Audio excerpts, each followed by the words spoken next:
கேரளாவில் கிடைக்கக்கூடிய குடம்புளி. இது பெண்களுக்கு இந்த வெட்ட நோயின்னு சொல்லுவாங்கல்ல, அது சூடு உஷ்ணத்தினால உடம்பு சூட்டுனால வர்றது தான். அதை தணிக்கக்கூடியது. இதை நல்லா சுத்தம் பண்ணிவிட்டு கொதிக்கிற தண்ணியை ஊற்றி 3 அல்லது 4 பீஸ் எடுத்து ஊற வச்சிட்டோம். ஊறினதை ஒரு மிக்சியில் சேர்த்து அந்த தண்ணியை ஊற்றியே நல்லா அரைச்சிட்றோம்.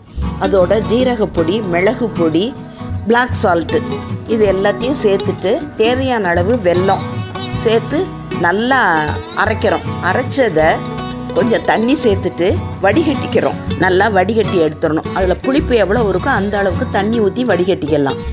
இதோட புதினா இலை, கொஞ்சம் எலுமிச்சம்பழ சாறு, அதோட சியா சீட் சேர்த்துக்கிறோம்.